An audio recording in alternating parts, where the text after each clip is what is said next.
sorry about yesterday.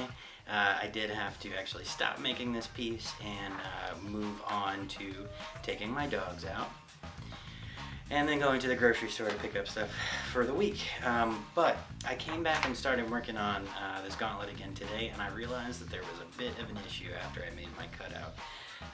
So what I did originally was I took my measurements, right? And I measured out that the length of my forearm here was going to be about 9 inches. So I drew that out, made that cut. Well, guess what? That's about ½ an inch, quarter of an inch short of where the other gauntlet is sitting. So best practice is probably once you create your first gauntlet, definitely use that for measuring out your second gauntlet.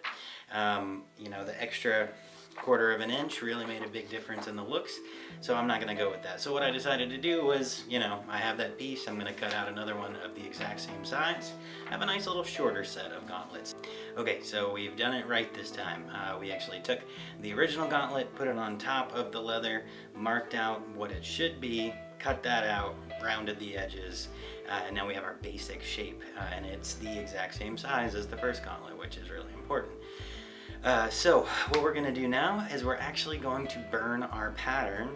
So what I did for my original pattern was I went on Google, I typed in wolf, right?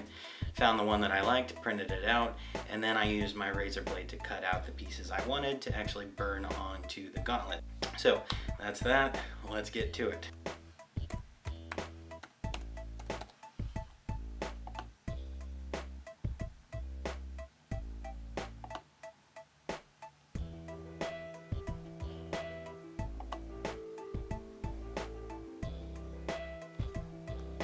Okay, so bad news, printer's out of ink. I can't print the wolf pattern that I looked up online, so I guess I'll have to get some ink first.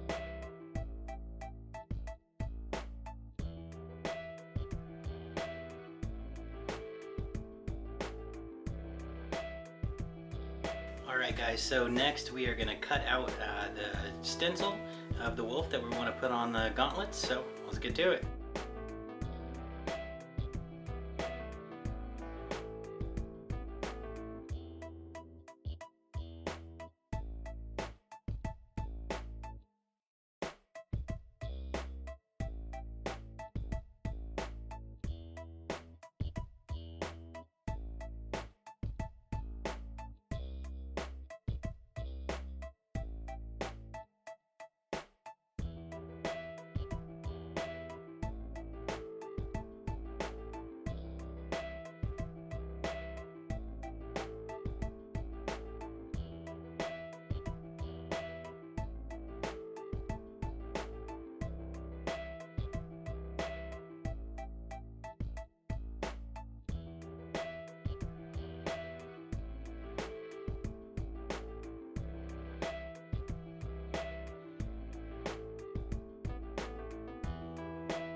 We have our pattern.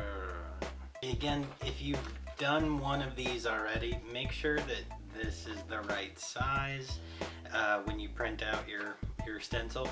The first one that I printed was a little bit too small, so I made another one. Match it up to the one that you've already created to make sure that your lines that you have cut match. Mine do. The next step that we're going to take, we are going to take this lovely piece of leather that we cut out yesterday, and we are going to burn this image onto it. Use your little X-Acto knife to cut into the leather for your pattern, or you can use, you know, your pencil. You can use a pen if you want, but I would probably suggest cutting it in. After I put the pattern in and I burnt the ends of the edges around of the design, I took the wood burner and kind of did lateral marks, which actually gave it a wood grain quality. Was not expecting that whatsoever. I have no idea what I'm doing, but it worked out, so pretty cool. If you're having some issues with your leather, bending upwards, right? It's not wanting to sit flat on the table. You can take some water, just put a little bit of water on it, and it will flatten right out for you. Now, if you put too much water on there, you're going to have a lot of trouble with your burn, so don't do that. But if you need these edges to curl down, put a little water on them, and they'll curl down for you. Cool? All right, let's go.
Okay, so I am not the most artistic person, but I do like saving money.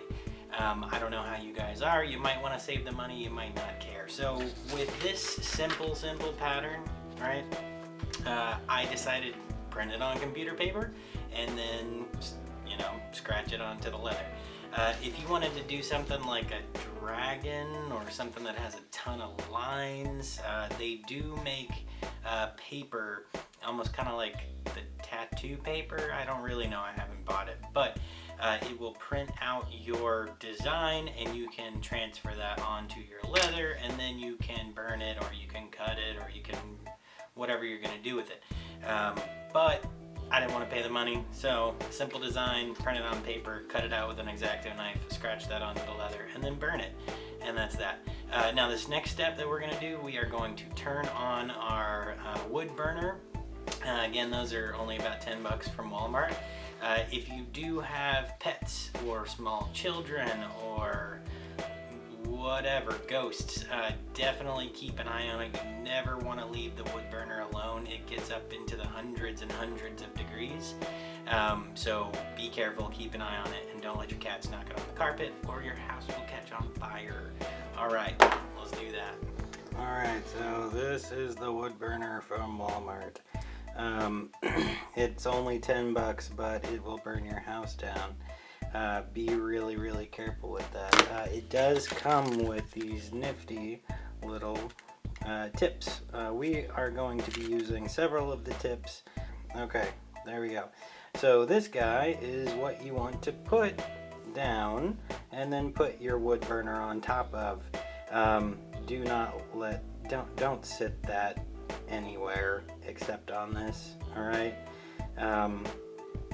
Try this at home for sure, but this is almost one of those do not try this at home. It'll burn your house down, so be careful. It'll definitely burn this IKEA desk down. So we're gonna be careful. We're gonna use this and we're gonna put the tip in prior to turning it on, unless you want to burn the crap out of yourself. So let's burn some shit.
Okay, so now we're gonna go ahead and move on to this piece, which should have been in your wood burning kit.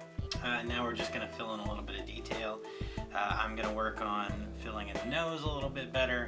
We're gonna fill in the eye, any other spots that need to be darkened that were on this piece, such as the ear hole. So we're gonna fill all that in, and then from there we'll go ahead and start making our wood grain pattern. So let's go.